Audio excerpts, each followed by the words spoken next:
senhor saberia dizer quem é Cruz de Souza? Não sei. Talvez um poeta, não sei se é um poeta. Eu já ouvi falar, mas eu não lembro nada sobre o assunto. Já comecei a me interessar por ele ser manezinho. Olá! O UFSC Entrevista começa agora e o programa de hoje é especial. Nossa equipe veio até o Palácio Cruz de Souza, antiga sede do governo catarinense, que é hoje o Museu Histórico de Santa Catarina. Nós viemos relembrar os 119 anos da morte do maior poeta simbolista brasileiro, João Cruz de Souza, que é o tema do programa de hoje.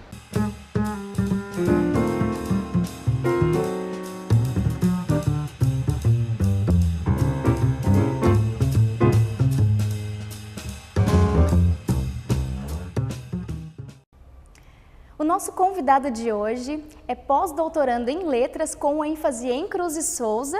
Ele veio do Rio de Janeiro, é o Juan Marcelo Capobianco. Juan, o Google mostra mais de 3.000 resultados quando a gente pesquisa sobre o assunto, né? Mas na opinião de quem escreveu uma tese de doutorado, né, de 534 páginas com ênfase em Cruz de Souza, né? Quem foi o poeta que dá nome ao palácio? Que é um ponto turístico aqui de Florianópolis, né?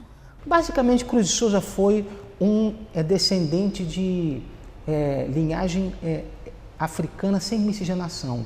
Então foi um caso extremamente raro em uma época em que a escravatura ainda vigorava em nosso país.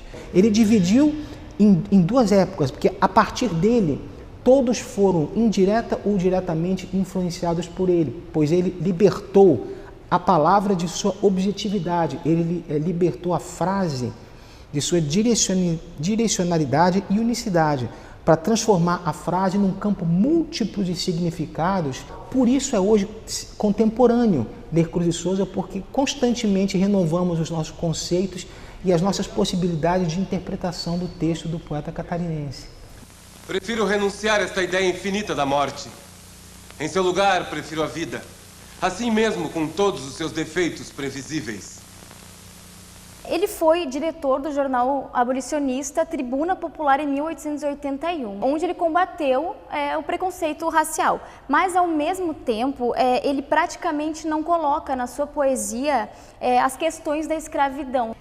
Como que era vista essa postura abolicionista do Cruz de Souza? Na juventude dele, sensível que ele era, intelectual ativo que ele era, tendo fundado antes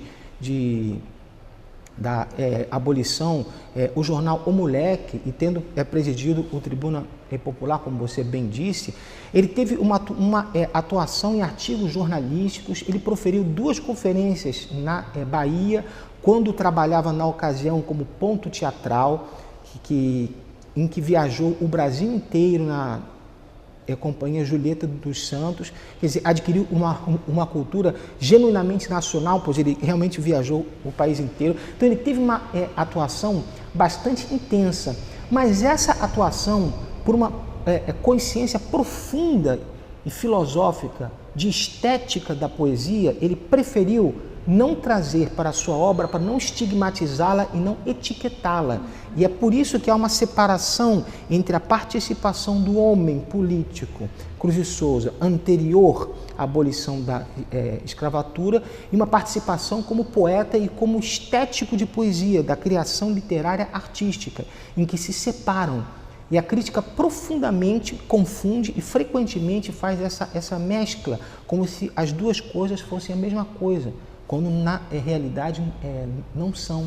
Ele, quando começa com o projeto simbolista, tinha muito claramente em sua proposta quais eram as questões que ele iria apresentar, que são humanas, cosmogônicas e universais. Claro, é por isso então que se diz que ele não era um poeta, não foi um poeta branco, não foi um poeta negro, mas sim um poeta universal. Exatamente. A melhor crítica e a mais recente, os mais aperfeiçoados pesquisadores e estudiosos hoje não eliminam essa questão da negritude, pois afinal de contas existe o consenso do senso popular que quando uma pessoa realiza uma determinada obra, se essa pessoa é de um país, essa obra pertence àquele país. Então, se Cruz de Souza era afrodescendente, sem miscigenação, né, proveniente, como diz o Wellington Farias, de origem banta. Se ele era, então a poesia dele seria uma poesia negra como extensão da cor de sua epiderme e da sua procedência étnica. No entanto, isso não significa que o conteúdo da poesia vai ter essa materialidade. Sim. Isso é muito moderno, é preciso saber diferenciar. Os mais modernos críticos diferenciam isso e situam a sua escrita de Cruz de Souza numa posição universalista e mostram que há possibilidades também de interpretação sob um viés etnocêntrico, ou melhor dizendo, sobre um viés etnorracial. Leminski o costumava chamar de negro branco, outro crítico dizia que ele era filho adotivo de Deus, assim como outros apelidos surgiram, né? Cisne negro, poeta malogrado. Juan, por que essas denominações? Houve uma confusão muito grande que foi, por um acaso, o objetivo da minha tese de doutorado, solucionar essa questão e, ao mesmo tempo, propor uma saída, propor uma forma hermenêutica de se ler Cruz de Souza. Porque a confusão que eu percebi que se criou desde a época em que o poeta vivia, durante todo o século XX, entrando ainda pelo século XXI, foi uma mescla dupla. Não foi somente a questão etnorracial, houve também o mito da sua figura biográfica, daquele homem que morreu tuberculoso, cuja esposa ficou louca durante 6 meses e que viveu numa penúria financeira que fez com que a maioria de suas cartas para os amigos fosse pedindo dinheiro, porque ele não tinha condições para a sua subsistência.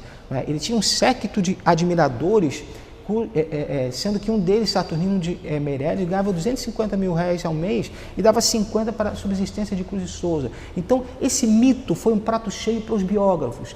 E os biógrafos, então, projetaram a figura humana de Cruz de Souza, mesclando o aspecto etnorracial e o aspecto biográfico, e criaram um personagem mítico, folclórico, emblemático, até mesmo, diria, caricatural. E esse personagem, como se tornou muito interessante e muito rico para ser explorado em vários detalhes, a obra ficou oculta.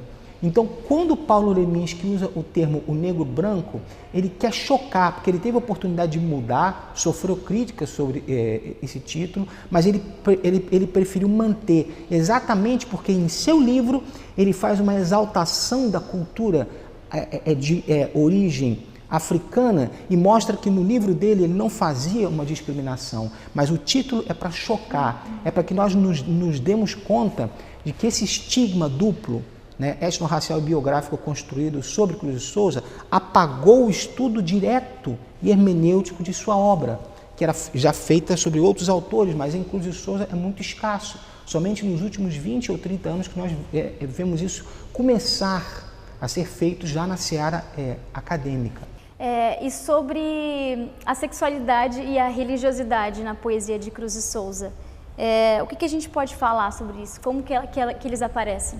Esse é um aspecto interessantíssimo, porque alguns críticos, equivocadamente, em meu entender, consideram que houve uma evolução poética de Cruz de Souza entre os versos, por exemplo, de Broquéis, que vem em 1893, depois Faróis, que vem em 1900, e Último Soneto de 1905. Embora esses dois sejam póstumos e o poeta tenha escrito tudo até 1898, quando faleceu. Eles sugerem que houve uma evolução, mas outros críticos, e eu particularmente, analisando mais a fundo, percebo que quando Cruz de Souza encontrou o simbolismo, ele parecia já predestinado, digamos, espiritualmente ao simbolismo. Se identificou de tal maneira que seu amadurecimento se mostrou imediato. Então, o que faz Cruz de Souza, na realidade, é modificar a temática dos seus livros e o nível de abordagem de seus livros, não sendo Broquéis melhor ou pior do que Faróis e nem a mesma situação com Últimos Sonetos. Então, em Broquéis, ele traz um aspecto muito ligado à sexualidade, fala na monja negra, fala daquela questão do sexo pecaminoso, de derrapar nas dificuldades ligadas à sexualidade, expõe as fragilidades e as intensidades também. Alguns acham que é pela juventude dele, mas ele tinha uma consciência estética muito profunda. Ele nos dá mostras de que sua consciência do que era poesia era muito profunda, e ele tem textos de prosa poética em que ele define a poesia da forma como ele entendia teoricamente. Ele tinha muita segurança sobre isso. Em Faróis ele já vai falar de um aspecto mais tenebroso, de um aspecto mais noturno, e em Últimos Sonetos vem um aspecto mais transcendente, que alguns dizem que é uma antecipação cristã, uma questão de devotamento, de missão, mas no fundo, o que sucede é uma mudança de temas em que a religiosidade, que nele não era algo que ele professasse, ele não era um frequentador de religiões, tanto que nós vamos encontrar elementos de nirvana, elementos búdicos, vamos encontrar áreas de igrejas, porque eram elementos que o inspiravam, eram elementos carregados de conteúdo simbólico e histórico. Ele se aproveita desse conteúdo simbólico e histórico para construir ambiências, imagens, sensações, mas é sempre uma mudança temática, nunca uma evolução de quem era ligado à sexualidade, aí evoluiu e passou para a transcendência. No fundo, a qualidade da sua poemática analisada de perto, ela resiste às críticas e ela mostra essa mudança de tema. Mas ele não era uma pessoa de frequentar religiões especificamente. Oh, formas alvas, brancas, formas claras, de luares, de neves, de neblinas. Oh, formas vagas, fluidas, cristalinas. Esse trechinho aqui é o primeiro trecho de antífona e em 4 linhas aparecem 7 palavras que remetem ao branco. Então, por que essa alusão ao que é branco? Foi por isso que ele foi chamado de elitista ou poeta branco, ou as pessoas não entendiam o simbolismo na época? Eu acho que a sua fala final é a fala que define como perfeição. As pessoas realmente não entendiam o simbolismo, mesclado, claro, ao preconceito que tinha o etno-racial com Cruz de Souza. As duas coisas se uniam para discriminar a poesia dele e a pessoa dele. Embora o simbolismo não fosse uma coisa nova, pois veio de Charles Baudelaire com As Flores do Mal, em 1857.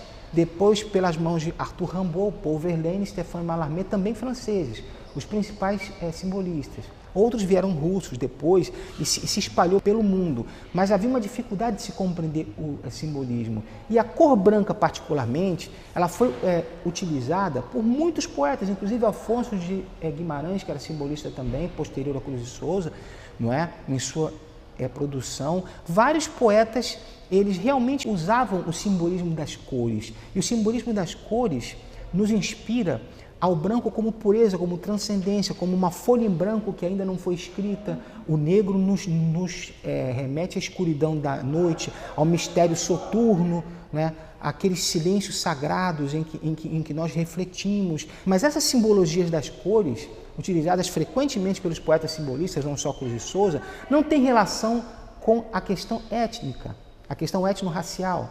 Não é porque o branco é de iluminação que os brancos serão melhores do que os negros, que são noturnos.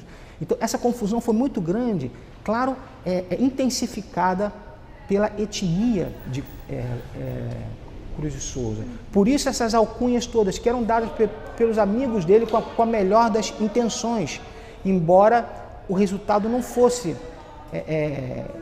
o que realmente poderia ser. Né? Ele foi muito estigmatizado e muito mal compreendido por isso.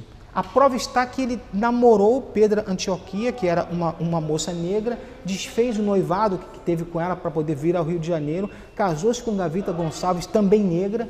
Então essa perseguição da mulher branca, essa inveja do branco e toda essa questão que se levanta, ela cai por terra a partir de uma análise mais profunda que mostra que o simbolismo das cores era utilizado. As cores têm uma simbologia milenar, muito antiga, e não tem relação com a questão etno-racial. Sim. A próxima pergunta, então, tem tudo a ver com isso. É sobre etnia, raça e racismo. Eu lembro que tu me falaste da diferença de etnia e raça, né? Para completar essa questão, a gente tem aqui o racismo, que é um tema muito importante na história do Cruz de Souza, né? Eu gostaria que tu falasse um pouquinho para a gente sobre isso. É uma questão interessantíssima, porque para poder elaborar esta tese, eu tive que ler um dos tantos livros que foi Teorias da Etnicidade, em que os autores mostram várias teorias a respeito da etnicidade. E nós percebemos que a etnicidade é realmente algo muito mais complexo do que se pensa, né? Muitos confundem etnia com raça e fazem das duas coisas uma só, e outros separam, o que faz com que não haja um contexto de diferenciação real, né, e único sobre a diferença entre etnia e raça. O que há são estudos antropológicos que explicam que a raça tem mais ligação com elementos morfológicos, como cor do cabelo, cor dos olhos, tipo de lábios, nariz, cor da epiderme, são aspectos mais ligados à morfologia. Já no caso da etnia, existe uma ligação muito grande com a pertença cultural. Povos que se sentem pertencentes a determinadas agremiações e que mesmo com diferenças morfológicas, eles se ligam por traços culturais. Por isso, na tese, usei frequentemente das expressões etnorraciais, porque, ao mesmo tempo, elas mexem com o aspecto negro e o aspecto étnico. E na crítica de Cruz de Souza não há uma diferenciação muito clara do que era o negro e do que era o étnico, pois nas Áfricas há muitas etnias.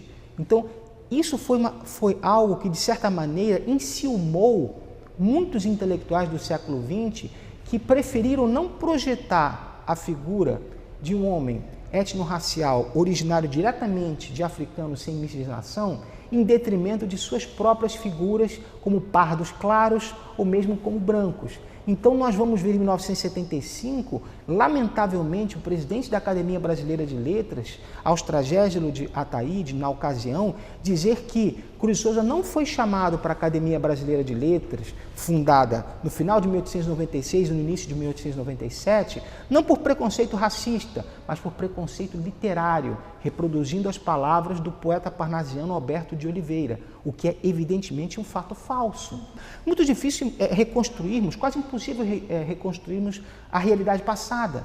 Não dá para estar nas circunstâncias com a mentalidade, com a visão que estavam aquelas pessoas naquela época. O preconceito, nós podemos pressupor, foi muito mais grave naquela época, muito mais intenso. Então, todas essas alcunhas que vinham das africanidades caíam como uma pedra sobre Cruz de Souza. E ele teve que ter uma força incrível. E mesmo com a força incrível para superar, 70% aproximadamente de sua obra foi publicada somente depois da sua morte pelos amigos e pelos seguidores.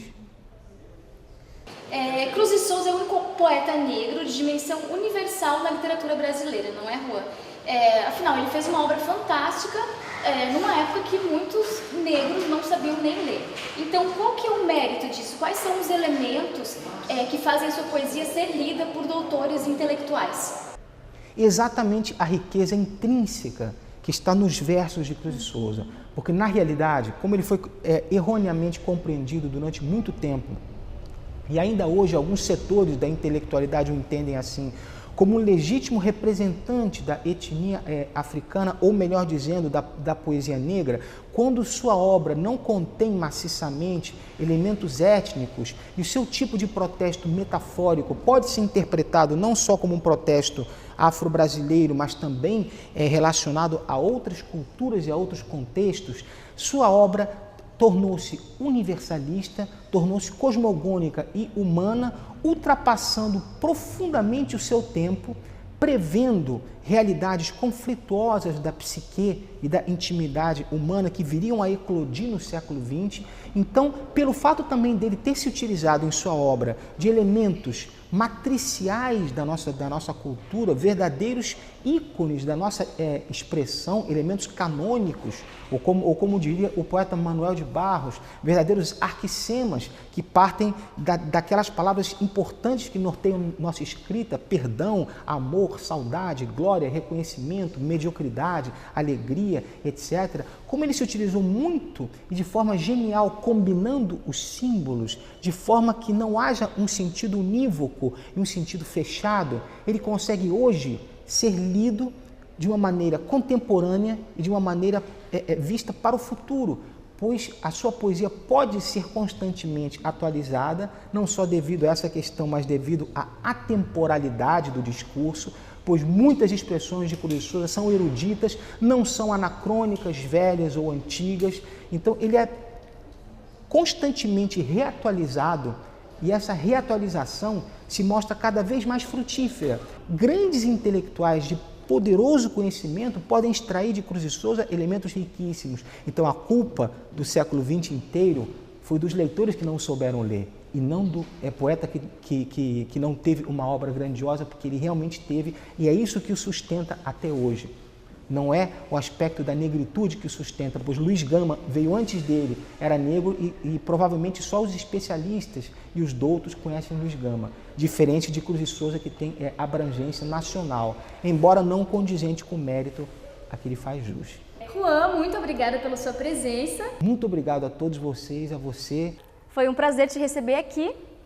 O UFSC Entrevista fica por aqui. Até a próxima semana. Tchau!